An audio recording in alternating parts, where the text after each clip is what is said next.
இயேசுவிலே பிரியமான சகோதர சகோதரிகளே, உங்கள் எல்லோருக்கும் ஆண்டவராகிய இயேசு கிறிஸ்துவின் பெயரால் காலை வணக்கங்கள் மற்றும் வாழ்த்துக்கள். நான் உங்கள் அகஸ்டின் வேதியர். இன்று மே மாதம் 17ஆம் தேதி 2024ஆம் ஆண்டு. ஆண்டவரின் மடியில் 5 நிமிடங்கள். ஏசப்பா பிலாத்துக்கிட்ட ஒரு கேள்வியை அவர் வாங்குறார். என்ன கேள்வி? நீர் யூதரின் அரசனா என்று பிலாத்து கேட்கிறார். அது ஏசப்பாவுடைய பதில், நீர் தான் அதை சொல்றீங்கன்னு சொல்லுவார். இயேசு மீண்டும் ஒரு சொல்லுவார், என்னுடைய அரசு இந்த மண்ணுலகை சார்ந்த அரசு மாதிரி கிடையாது என்று சொல்லுவார். எஸ், ஆண்டவருடைய அரசு, அவருடைய இறை அரசு இந்த மண்ணுலக ஆட்சிக்கு ஒப்பானது கிடையாது. அது விண்ணுலக ஆட்சி. விண்ணுலக ஆட்சி எப்படி இருக்கும்? விண்ணரசு எப்படி இருக்கும்? விண்ணத்துடைய அதிபதி யார்? அதையான ஆண்டவர். அதை பற்றி தான் இங்கே திருப்பாடல் சொல்லுது பாருங்க. இன்னைக்கு ஆண்டவர் தமது அரியணையை விண்ணகத்தில் நிலைநிறுத்தியுள்ளார். அவருடைய அந்த அறையினுடைய கால்மனை தான் அந்த பூமி என்று பைபிள் சொல்லுகிறது. பாருங்க பார்ப்போம். அவரது அரசு அனைத்தின் மீதும் பரவி உள்ளது. அவருடைய அரசு இல்லறமே கிடையாது. இந்த பிரபஞ்சம் முழுமையும் ஆண்டவர் ஆட்சி செய்கின்றார். இந்த பிரபஞ்சம் முழுவதற்கும் ஆண்டவர் அரசர். சரிங்களா? பார்ப்போம். அவரின் படைகளே, அவர் தூர்வலப்பட்டு நடக்கும் அவரின் பணியாளர்களே, ஆண்டவரை போற்றுங்கள். அந்த இறையரசுக்கு பணி செய்கிறாங்க பார்த்தீங்களா? அது எவ்வளோ குறிப்பான யோசிச்சு பாருங்க பார்ப்போம். எப்பேற்பட்ட அரசின் கீழே நம்ம வேலை செய்கிறோம். நம்முடைய அரசர் ஆண்டவர், நம்முடைய முதலாளி ஆண்டவர். அவருக்கு கீழே பணி செய்யணும்னா இன்டர்வியூ வச்சு ஆள் எடுப்பாங்கல்ல. யோசிச்சு பாருங்க. இப்போ கம்பெனிக்கு போகிறோம், எத்தனை கேள்வி கேட்குறாங்க, எப்படிலாம் பண்ணுறாங்க. ஏன்? நல்ல கம்பெனி நல்ல ஸ்டாஃபரம் பண்ணிக்கு எடுக்கணும். சாதாரண கம்பெனிக்கு அப்படின்னா நம்முடைய ஆண்டவர், அந்த உலகத்தையே ஆண்டு நடத்தும் நம்முடைய இறைவனுக்கு பணி செய்ய போகிற பணியாளர் எப்படிலாம் இருக்கணும், என்னென்னலாம் கேள்வி கேட்பாங்க, எப்படிலாம் அவங்க நொங்கு எடுப்பாங்க. அப்படிப்பட்ட ஒரு நிகழ்வைத்தான் இன்றைய வாசகம் நமக்கு சொல்லுகிறது. நமது திரு அவையிலே, நமது திருச்சபை வரலாற்றிலே திருச்சபையின் 2 கண்கள்னு சொன்னால், 2 தூண்கள்னு சொன்னால் 2 பேர், பேதுரு, பவுல். இது மிகைப்படுத்துவது கிடையாது, அது நியாயமான காரியம். சரிங்களா?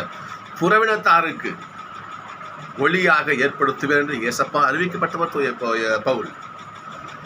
திருச்சபையின் தலைவராக ஏசப்பாவால் ஆக்கப்பட்டவர் பேதுரு. இந்த 2 பேரும் திருச்சபையின் கண்கள், தூண்கள். இந்த 2 பேரும் என்ன பண்ண ஏசப்பா என்ன பண்றாரு? கொக்கி போட்டு தூக்குறாரு. வா. ஒருத்தர் பாருங்க, ஏசப்பா தெருன்னு பொய் சொன்னவர். இன்னொருத்தர் யார்? பவுல். கிறிஸ்துவரை கொலை பண்ண போனவர். எப்படிப்பட்ட ஆளை ஏசப்பா கொல்லி எடுக்காரு பாருங்க. இந்த கிராமத்துங்களை சொல்லுவாங்க, இந்த எந்த மாடு ஏருக்கு பூட்டுவாங்க, வண்டி மாடுக்கு பூட்டுவாங்கன்னா, எந்த மாடு சண்டித்தனம் பண்ணுதோ, எந்த மாடு யாருக்குமே அடங்காம திமிரு போட்டு திரியும் பாருங்க, அதை அடைக்கி ஏருக்கு பூட்டு. அதை மாதிரி எந்த மாடும் விழாது. அந்த மாடு அப்படி விழுவும் உனக்கு. அந்த மாட்டு நீ வண்டியில் கட்டு பார்ப்போம், சும்மா ஓடும் பாருங்க, பறக்கும் பாருங்க வண்டி எடுத்துக்கிட்டு. அப்படி எசப்பாங்க தெரியுது, யாரை பிடிச்சி போட்டால் நமக்கு நல்லா இருக்கும். திருச்சபைக்கு பொடி பேதுருவை பொடி, பவுல். ஃபர்ஸ்ட் பவுல் கிட்ட போகும். பவுல் அடிக்கலார் மெத்த படித்த மனிதர். அவர் மெத்த படித்தவர். அவர் சிறந்த அறிவாளி, பரிசேயர், திருச்சட்டங்களை நுணுக்கமாக அறிந்தவர். அவருக்கு தெரியும், இதுதான் லா, சட்டம் தான் தெரியும் அவருக்கு. அவர் தான் இன்னைக்கு பெரிய சிக்கலில் மாற்றாரு பாருங்க. ஜெயிலில் பிடிச்சி போட்டாங்க அவரை. தூய பவுலை பிடிச்சி போட அவர் அடிக்க வராங்க பாருங்க. நேற்று வாசகம் ஏன் அடிக்கிறேனே? நான் குற்றவாளி கிடையாது, தப்புன்னு தான் அடி சொல்லுவார். அதனால நான் ரோமை குடிமகன். நான் என்னுடைய ஊர் தர்சு நகரத்தை சேர்ந்தவன். நான் தர்சு நகரம் என்பது ரோமை குடியேற்ற பகுதி, ரோமையினுடைய ஒரு பகுதி. அது அங்கே இருக்கிற மக்கள் ரோமை குடிமக்கள். ரோமை சிட்டிசன். என்னை தொட்ட தீந்தனின்னு சொல்லுவார் பாரு. பயப்படுறான், ரோமை குடிமகனா? இப்போ செய்தி மேல இடத்துக்கு போகுது. இப்படியே போகுது. பெஸ்ட்டுங்கிற ஒரு மாநில தலைவர், ஒரு கவர்னர் மாதிரி வச்சுக்க, ஒரு தலைவர், அவருக்கும் தகவல் போகுது. இந்த ரோமை குடிமகனா நீ இப்போ எருசலேமுக்கு வரியா, அங்கே போய் விசாரிக்கலாமா கேட்குறான். நான் எங்கே எருசலேம் விசாரிக்கிறது, நான் ரோமை குடிமகன், என்னை சீசர்கிட்ட அனுப்பு, ரோமாபுரிக்கு அனுப்பு என்று பவுல் சொல்லுகிறார். எப்பேற்பட்ட ஒரு மண்டம் பாருங்க. 23ஆம் அதிகாரத்தில் 11 நினைக்கிறேன், 11 தான். சொல்லுவார், இரவு ஆண்டவர் அவர்கள் நின்று, பவுல் துணிவோடு இரும், எருசலேமில் என்னை பற்றி நீ சான்று பகர்ந்தது போல ரோமையிலும் என்ன பண்ண சென்று சான்று பகர வேண்டும் என்பது ஏசப்பாவுடைய கட்டளை. அப்போ பவுலுக்கு நோண்டிக்கிட்டே இருக்குது, ஏசப்பா நம்ம ரோமைக்கு போக சொல்லியிருக்காரு, எப்படி போகிறது, நம்ம ஜெயிலில் பிடிச்சி கைதியாக வச்சுருக்காங்க, எப்படி போகிறது என்று பவுல் யோசித்தார். பக்கா பிளான். இந்த கைதியின் வாய்ப்பை பயன்படுத்தி ரோம் போகிறாரு பாருங்க. அவர் எப்பேற்பட்ட ஒரு நபர், யோசிச்சு பாருங்க பார்ப்போம். அதுதான் பவுலை தூக்கி ஏசப்பா கையில் எடுத்தார். எப்பேற்பட்ட அறிவாளி பாருங்க, ஞானம் பாருங்க அவருக்கு. ஏசப்போடைய கட்டளை ரோம் போகிறது, ரோம் போகணும்னு சொல்லிட்டு அவருடைய கட்டளை போட்டார். எப்படி போகிறது? ஃபஸ்ட்டு நம்ம ரோமை குடிமகனா, நீ விசாரிக்கூடாது, என்ன ரோமில் சீசனை விசாரிக்கட்டும், அங்கே எனக்கு அனுப்பு. பார்த்தீங்களா, நான் கைதியாகவும் போகிறேன், நற்செய்தி அறிவிப்பாங்க போயிட்டு. என்ன ஒரு கடவுளுடைய அந்த ஒரு அவரு அறிவுத்திறனை பாருங்க. என்ன பண்ணுறாங்க, இன்னும் நல்லா கவனிச்சு, இன்னும் இன்னைக்கு வாசகம் இல்லை வந்து பாருங்க. பவுலை அவங்க ரிலீஸ் பண்ண காத்துட்டு இருக்காங்க. பவுல் தான் என்ன பண்ணுறாரு, எங்களை என்ன பண்ணு, பவுல் ஒரு வேலை ரோமைக்கு போய் விசாரிக்கணும்னு சொல்லி விசாரணை அவர் கேட்கலாம், அவர் விட்டுருப்பாங்க. அவர் எப்போ 26-32 பாருங்க பார்ப்போம். அகிரிப்பா பெஸ்துவிடம், இவர் சீசரே தம்மை விசாரிக்க வேண்டும் என்று கேட்டிராவிட்டால் இவரை விடுவித்திருக்கலாம். அகிரிப்பா சொல்ற வார்த்தை விட்டுட்டு இருக்கலாம். ஏன்னா இவர் மேலே சொல்ற குற்றமெல்லாம் எந்த ஆதாரமும் கிடையாது. யூதர் இங்கே பரிசெயர் சதுசெயரை இவர் மேலே வைக்கிற குற்றத்துக்கு எந்த ஒரு சாட்சியும் கிடையாது. அப்படி இருக்கும்போது இவர் நிரப்பா நமக்கு தெரியுது இல்லையா? ஆனால் இவர் என்ன பண்ணுறாரு, நான் சீசருக்கு விசாரணைக்கு உட்பட போகிறேன். இவர் வாலண்டியராக சொல்கிறார். இவர் எதுக்கு? ஏசப்பாவோட கட்டளை மனசு சொல்கிறாரு. இவர் விடுதலை போயிருக்கலாம், இருந்தாலும் ஆண்டவருடைய வார்த்தை ஏற்று எங்கே போனார் பாருங்க ரோமைக்கு. இவர் சொன்ன ஒரே ஒரு பெரிய குற்றம் சொல்லிட்டு அவரு. இந்த வாசகத்துடைய மைய கருத்து அதான். ஏசப்பா பவுல் சொன்ன மாபெரும் குற்றச்சாட்டு வார்த்தை தெரியுங்களா? இயேசு உயிரோடு இருப்பதாக பவுல் சாதித்தார். இதுதான் இந்த பரிசெயர் சதுசேயர் கண்ணை உறுத்துது. நம்ம கூட வாழ்ந்த ஒரு மனுஷன் செத்து உயிரோட வந்துட்டாங்கன்னு சொல்றானே பவுல், எப்படி ஏற்றுக்கிறது என்று அவங்களுக்கு வைத்திருச்சு. உண்மை அதான், உண்மை கசக்கத்தான் செய்யும், கசக்குது, நம்ப முடியல அவங்களால. உண்மையாக தான் பவுல் சொல்கிறாங்க, நான் பார்த்தேன், என் ஆண்டவர் நான் பார்த்தேன், என்கிட்ட பேசினார். நான் தமஸ்குக்கு போகிற வேலை என்னை தடுத்து ஆட்கொண்டார், என்கிட்ட பேசினார். சவுளே ஏன் துன்புறுத்துற என்னை கேட்டேன், என்னை நோக்கி கேட்டார், நான் பார்த்தேன், என் ஆண்டவரை பார்த்தேங்க.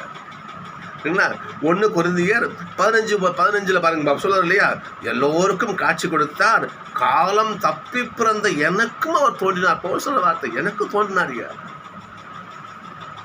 தோன்றினான பார்த்தேன் என்று. இதை அவங்களால ஜீர்ணிச்சிக்க முடியல. அதுக்குதான் பவுல் பட்ட கஷ்டம்லாம் வார்த்தை இதுதான். எப்படி மறுக்க முடியும் இது? பவுல் சொல்லுவார் 1 கொரிந்தியர் 15-14 இப்படி வரும். இயேசு உயிரோடு வரவில்லை என்றால் நாங்கள் சொல்கிற நற்செய்தியும் நீங்கள் நம்புகிற நம்பிக்கையும் வேஸ்ட் வீன்னு சொல்லுவார். இயேசு உயிர்ப்பு தான் நற்செய்திக்கே மையம். திருச்சபையின் கரு அதான், திரு அவையுடைய கரு அதான். இயேசுடைய உயிர்ப்பு தான் திரு அவையுடைய கரு. இயேசு உயிர்க்கிறவனா திரு அவையே கிடையாது. இப்படி வச்சு பாருங்க பார்ப்போம். இயேசுப்பா உயிரை வரலன்னு வச்சுங்களேன், சீடெல்லாம் அடைஞ்சு கிடந்தாங்க இல்லையா, அப்படியே கறந்து அப்படியே செத்து போயிட்டு இருப்பாங்க. அவ்வளோதான். அவங்க பழைய வாழ்க்கை போது மீன் பிடிப்பாங்க, அவங்க பழைய வாழ்க்கை போயிட்டு இருப்பாங்க. ஏசப்பா உயிரோடு வந்தார். இயேசுனார பார்த்தாங்க, இவ்வளோ வல்லமையுள்ள தேவனா இவர் என்று வீறு கொண்டு எழுந்தார்கள். திருச்சபை உலகமும் பரவி. இயேசு உயிர்க்கவில்லை என்றால் திருவை கிடையாது, திருச்சபை கிடையாது, கிறிஸ்தவமே கிடையாது. இதை பவுல் நன்கு அறிந்து வைத்திருந்தார். சொல்ற பார்த்தீங்களா, இயேசு உயிரோடு இருக்கிற பவுல் சாதித்தார். இதுதான் அவர் செஞ்ச மாபெரும் குற்றம். ஏசப்பாக்கு தெரியும் இல்லையா, யாரை பிடிச்சி தூக்கணும், அதனாலே பர்னபா பவுல் 2 பேர் என்ன பண்ணுறான்னு புறத்தாருக்கு ஒளியாக அவங்களை ஏற்படுத்துகிற பேச சொல்கிற வார்த்தை அது. அந்த பணியை அற்புதமாக பவுல் செய்தார். இதுதான் திரு அவை, அதாவது இறை அரசுக்கு ஒரு பணியாளர் செய்கிற கடமை எப்படி பணி செய்கிறார் பாருங்க. பவுல் ரோமையை போகிற அங்கே பணி செய்கிறார். இது ஒரு தூண். ஓகே. 2வது தூண் பேதுரு. இந்த தூணினுடைய அழைப்பு தான் இன்றைக்கு 2ஆம் என்னது நெக்ஸ்ட் வாசகம். ஆனால் பேதுரு ரொம்ப கஷ்டம். அவர் ரொம்ப கஷ்டவாளிங்க. எப்பேற்பட்ட சோதனை அவருக்கு இல்லைங்களா? ஏதோ ஒரு திரைப்படம் தான் ஒரு வார்த்தையை திரும்ப திரும்ப சொல்லும் பொழுது அது மிக மிக யோசனைக்குள்ள வார்த்தையாக மாறும். அந்த படம் ஏதோ ஒரு படம், அது ரகுவரன் தான் அது பார்த்து கேட்பார். நல்லா படிச்சிருந்தா நல்லா நல்ல நல்ல நல்ல ஒரு அந்தஸ்துக்கு போயிருக்கலாம்ல அப்படின்னு சொல்ல நல்லா பேசிட்டு இருப்பாங்க. அப்படின்னு சொல்லுவார், நல்லா படிச்சிருந்தா போயிருக்கலாம்ல அப்படின்னுவார். ஆமாம் ஆமாம் போயிருக்கலாம் நல்லா படிச்சிருந்தா போயிருக்கலாம். என்ன பண்ணுவாங்க, ஆமாம் போயிருக்கலாம் நல்லா படிச்சிருந்தா நிச்சயம் போயிருக்கலாம். திரும்ப திரும்ப சொல்லுகின்ற பொழுது வார்த்தை மிகப்பெரிய தாக்கத்தை உண்டு பண்ணும். ஒரு வார்த்தை திரும்ப திரும்ப வருகின்ற பொழுது அது அந்த வார்த்தை முக்கியத்துவம் பெறும். அப்படிப்பட்ட நிலை தான் இங்கே பேதுரு இருக்கு. ஃபர்ஸ்ட் பாருங்க பார்ப்போம். பேதுரு, யோவான் மகன் சீமோனே, நீ இங்கே எல்லாரையும் விட என் மீது அன்பு செலுத்துறியா சீமோன்? இயேசுடைய வார்த்தை. அதுக்குடைய வார்த்தை பாருங்க பார்ப்போம். ஆமாம் ஆண்டவரே, எனக்கு உம்மிடம் அன்பு உண்டுன்னு உங்களுக்கு தெரியுமே. அப்படியா? சரி, என் ஆட்டுக்குட்டிகளை பேணி வள. ஏசப்பா சும்மா இருந்தாரா? திரும்பவும், யோவான் மகன் சீமோனே, என் மீது நீ அன்பு செலுத்துறியா? என்னடா திரும்பவும் திரும்ப பாருங்க பார்ப்போம். ஆமா ஆண்டவரே, எனக்கு உம்மிடம் அன்பு உண்டு என நமக்கு தெரியுமே. முதல்ல ஆடுகளை பேணி வளர். வார்த்தை வித்தியாசம் உண்டு. பேணி, அதை பேணி காத்து வளர்ச்சிக்கு உட்படுத்து, வளர்த்து கொண்டு போ. இங்கே பாருங்க பார்ப்போம். என் ஆடுகளை மேய். ஆயன் வேலை மேய். அடுத்து 3வது, சீமோனே, உனக்கு என்னிடம் அன்பு உண்டா? உங்ககிட்ட எனக்கு அன்பு இருக்குதா, பாசம் இருக்குதா? அப்போதுதான் பவுல் அந்த வார்த்தையை முழுமையாக உள்வாங்குகிறார். ஏன்னா திருச்சபையின் தலைவராக, இந்த உலகத்திற்கே முதல் போப்பாக தலைவராக நான் உன்னை நியமிக்க போகிறேன். என் இறை ஆட்சியின் தளபதி நீ, முதல் நபர் நீ. அப்படி அது இன்ச்சு வச்சு ஆள் எடுக்க முடியல. சும்மா சொல்ல இன்ச்சு வச்சு ஆள் எடுக்க முடியல. அவருடைய கேள்வி பாருங்க, என் அன்பு செய்தியா? நீ தலைவராக அவன் நியமிக்க போறேன்னு சொல்லு. அவர் இயேசு 3ஆம் முறை கேட்டதால் பேதுரு துயருற்று அழுகிறாரு. ஏசப்பா இவ்வளோ அழுத்தமாக கேட்டால் ஏதோ ஒரு காரணம் இருக்குது. முதல்ல என்ன பண்ணுறாரு? நான் அன்பு செய்கிறேன் வீரப்பா சொன்னார். இப்போ அழுகிறாரு, துயருற்று. பாருங்க பார்ப்போம். வாதுங்க பார்ப்போம். ஆண்டவரே, உமக்கு எல்லாம் தெரியுமே. உங்களுக்கு தெரியுமே ஐயா, உங்களுக்கு தெரியும். என்கிட்ட உங்களுக்கு பாசம் இருக்குதா இல்லையா உங்களுக்கு தெரியும். எனது மாதிரி கேட்க என்று ஏச தன்னை முழுவதுமாக சரணாகதி அடைச்சு அன்பு செய்யணும் தன் நிலையிலிருந்து விளக்கத்தை கொடுக்க, அதை விட்டுட்டு நீங்க தான் எல்லாம் உங்களுக்கு தெரியுமே என்று தன்னை முழுவதுமாக அவர் பாத்திரம் ஒப்பு கொடுக்கிறார். மகாபாரதத்தில் இப்படி ஒரு நிகழ்வு வரும். துரியோதனன் என்ன பண்ணுவார்? அந்த நிகழ்வில் இந்த பாஞ்சாலுடைய சேலை இழுப்பது போல ஒரு நிகழ்வு அதில் வரும் இல்லையா? அந்த மாதிரி என்ன பண்ணுவாங்க? அதை இவங்க போராடுவாங்க, அந்த சேலையை போராடுவாங்க, மானத்தை மறைக்க போராடுவாங்க. ஒரு நிலை வரும், தன் கை எடுத்துருவாங்க, கடவுள் நம்புவாங்க. கிருஷ்ண பரமாத்மா என்ன பண்ணுவார்? அந்த சேலையை கொடுத்து அந்த பாஞ்சாலுடைய மானத்தை காப்பாற்றுற மாதிரி ஒன்று நிகழ்வு அதில் வரும். எப்போ தன்னிலையை விட்டு கடவுளை முழுவதுமாக நம்புகிறானோ அப்பொழுது கடவுள் முழுவதுமாக அந்த அதனுடைய பராமரிப்பை கொடுக்கும். இங்கே பாருங்க, பேதுரு பாருங்க. ஆண்டவரே, உமக்கு எல்லாம் தெரியுமே என்று தன்னை முழுவதும் என்ன கேட்காதீங்கப்பா. இல்லையா? நான் யாரு, எவரு, எப்படிப்பட்டவன் எல்லாம் உங்களுக்கு தெரியுமே என்று தன்னை முழுவதுமாக அவர் பாத்திரம் கொடுக்கிறார்.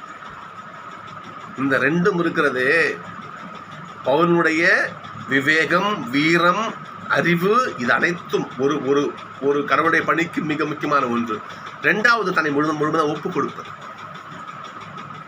தன்னை முழுவதுமாக ஆண்டவர் பாத்திரம் ஒப்பு கொடுத்து அவருக்காக விவேகத்தோட பணி செய்வது என்பது இந்த இரண்டும் இருக்கிறதே. ரெண்டு தூண் சொன்னாலே நான் ரெண்டு பேரும்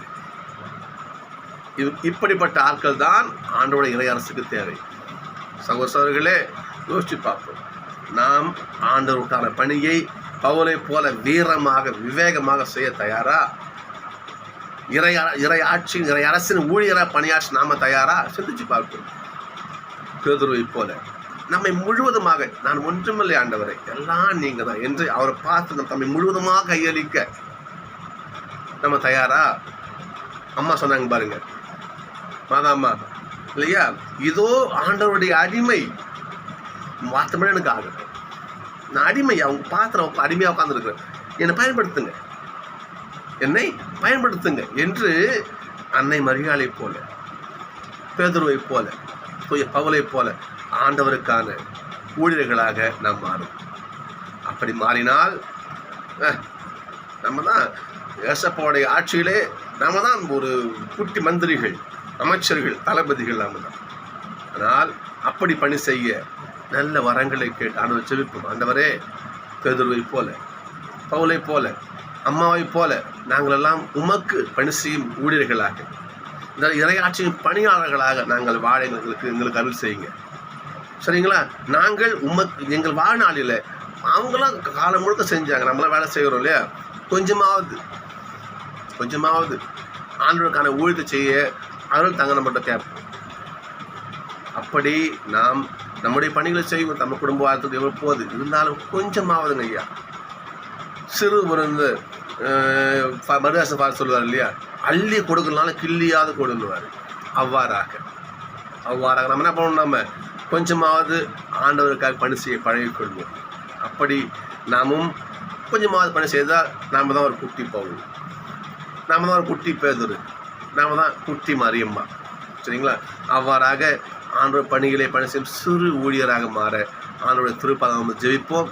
நிச்சயமாக அவருடைய பணி செய்ய அவர் அருள் நமக்கு கிடைக்கும். நன்றி. நான் சந்திப்போம்.